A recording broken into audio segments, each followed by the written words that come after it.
Salut à tous et bienvenue sur le Top Découverte.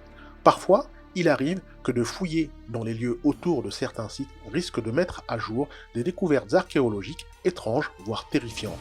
Voici 10 découvertes archéologiques étranges qui déconcertent les scientifiques. Mais avant de commencer, n'oubliez pas de vous abonner si ce n'est pas encore le cas et de bien cliquer sur les notifications afin de ne rien manquer. C'est parti. Numéro 10, des squelettes menottés. Direction Athènes. Au cours de l'été 2016, lors de la construction d'une bibliothèque et d'un opéra, des archéologues ont découvert sur le site une découverte macabre. En effet, 80 squelettes attachés les uns aux autres par les poignets à l'aide d'une chaîne de fer. Tous les squelettes étaient présents dans une fosse commune située dans la nécropole de Phaliron Delta, comptant 1500 corps. Mais ce ne s'arrête pas là. Les archéologues ont remarqué que les squelettes étaient tous des jeunes gens en parfaite santé au moment de leur décès. Les scientifiques estiment que la position parfaite des corps pourrait être liée à une exécution massive. Certains imaginent une rébellion contre le pouvoir. Cette théorie est renforcée par l'estimation de l'âge du cimetière remontant à une époque où il y a eu de nombreux troubles politiques. Numéro 9, un moine momifié de 1000 ans. Une statue de Bouddha assis provenant d'un temple de Chine et qui s'est retrouvée aux Pays-Bas a révélé un secret extraordinaire. Un moine momifié de 1000 ans. La momie a été découverte enfermée dans une cavité de la statue lorsqu'un acheteur privé l'a apportée à un expert pour la restaurer. On ne sait pas ni quand ni comment la statue a été retirée de Chine, mais ce n'est que lorsqu'une équipe de chercheurs et de scientifiques a effectué un scanner qu'ils ont découvert que les organes de la momie manquaient. La momie a été retrouvée assise sur un paquet de tissu recouvert d'inscriptions chinoises, révélant son identité en tant que moine bouddhiste appelé Liu Kuang, qui a probablement pratiqué l'automomification pour se préparer à la vie après la mort. Numéro 8, un squelette dans un cercueil d'arbre. Le cadavre antique d'une femme enterrée dans un arbre évidé a été retrouvé en Suisse. On pense que la femme décédée il y a 2200 ans a suscité un grand respect dans sa tribu, car elle a été enterrée avec de beaux vêtements et des bijoux. Les scientifiques disent que la femme était celtique. Les Celtes de l'âge de fer sont connus pour avoir enterré des membres de leur tribu dans des cercueils d'arbres enfouis profondément sous terre. Les restes de la femme ont été retrouvés dans la ville de Zurich en 2017. Une analyse effectuée par le département d'archéologie de la ville montre qu'elle avait environ 40 ans lorsqu'elle est décédée en 200 avant notre ère. Ces os suggèrent qu'elle a fait peu de travail manuel au cours de sa vie, suggérant qu'elle était quelqu'un d'important. Ses bijoux se composaient de bracelets en bronze, d'une délicate ceinture en bronze et d'un superbe collier enfilé de perles, d'ambre et de verre. Numéro 7. Les surprenants tombeaux d'enfants infirmes. Des chasseurs-cueilleurs ont enterré certains des leurs, dont 2 adolescents, sur un site appelé Sungir, à quelques heures à l'est de l'actuel Moscou. C'était il y a 34 000 ans.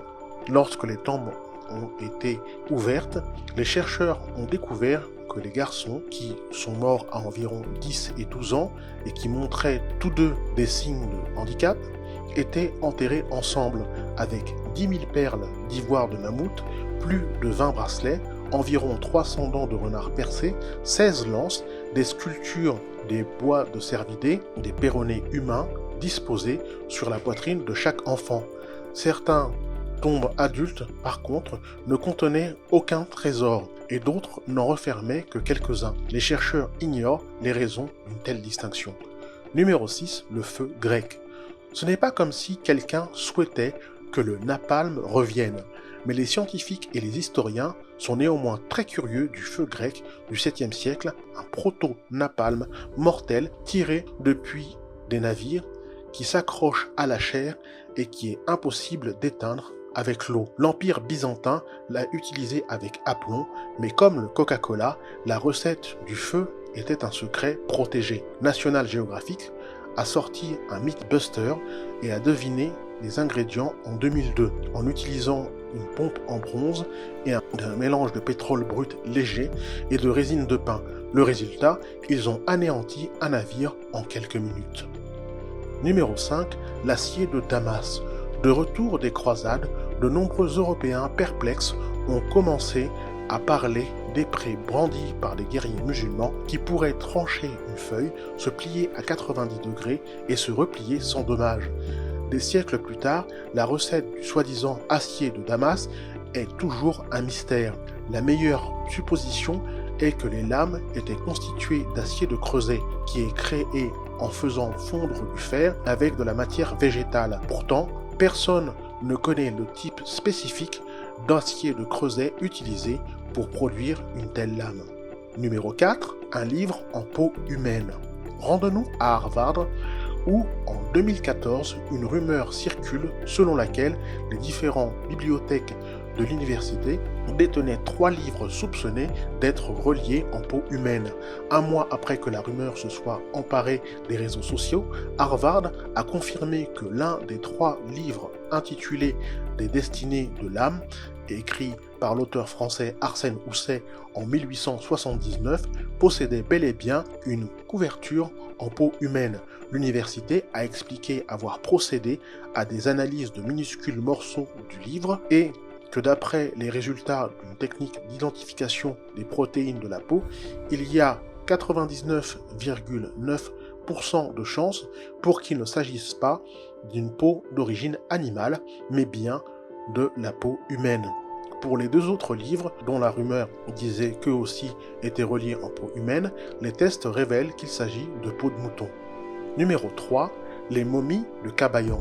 Partons pour les Philippines, plus précisément pour la municipalité de Cavaillon. Les archéologues sont tombés dans un réseau de grottes souterraines sur des milliers de corps momifiés. Parmi ces nombreuses momies, certaines datant du XIIe siècle. Plusieurs d'entre elles sont couchées dans des postures pour le moins étranges, considérées comme étant les momies les mieux conservées au monde.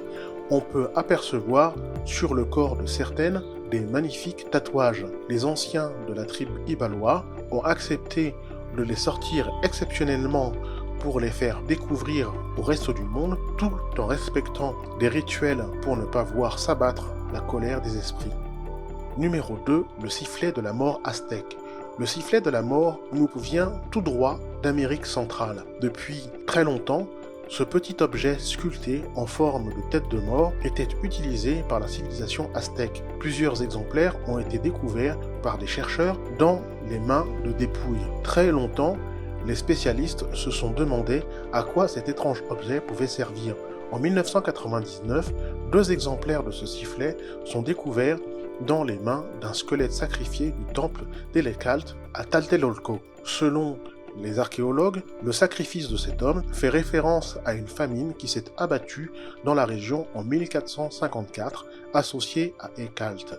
Le dieu du vent, le sifflet, devait être utilisé par les Aztèques pendant les sacrifices humains pour permettre à l'âme de la victime de pouvoir aller vers l'au-delà sans encombre. Mais il pouvait aussi servir à alerter des sacrifices d'esclaves ou pour semer la panique chez les envahisseurs en cas de bataille. Très longtemps, les scientifiques ont tenté de reproduire la sonorité exacte de ce sifflet de la mort. Le son obtenu est à la fois terrifiant et épouvantable, mélangeant des bruits de rafales de vent et de cris d'agonie humains, de quoi glacer le sang. Numéro 1. Les morts vivants chez les Torajas. Pour finir, partons pour l'Indonésie, chez les Torajas, où les morts ne meurent jamais. En effet, ce peuple n'a pas du tout le même rapport que nous avec les défunts. Les habitants ont un rite funéraire propre à eux qui pourrait paraître étrange pour nous. En effet, les personnes décédées chez les Torajas font encore partie totalement des familles. Les vivants conservent leur corps chez eux et partagent la vie du foyer en participant aux prières par exemple. On leur apporte de la nourriture et de la boisson et on les éclaire la nuit tombée. Les gens les touchent et leur adressent la parole comme s'ils pouvaient les entendre. Les habitants ne les considèrent pas comme morts, mais comme malades au sein de leur famille. Le but des familles est bien de vivre avec leurs morts de façon quotidienne. Pour les conserver assez longtemps, les corps sont momifiés à l'aide du formol pour éviter la putréfaction. Ainsi, les corps peuvent être conservés de quelques semaines à plusieurs années. Il s'agit aussi d'une marque de respect pour les défunts. En effet, plus les funérailles sont repoussées, plus les familles peuvent économiser pour acheter un buffle dans le but de le sacrifier pour permettre aux défunts de voyager vers l'au-delà sans problème. Quelques années après l'inhumation, les corps sont exhumés pour changer leur tenue et leur apporter nourriture et cigarettes. Voilà qui termine cette liste, j'espère que ça vous a plu. N'hésitez pas à cliquer sur le bouton like et à vous abonner si ce n'est pas encore le cas. A très bientôt.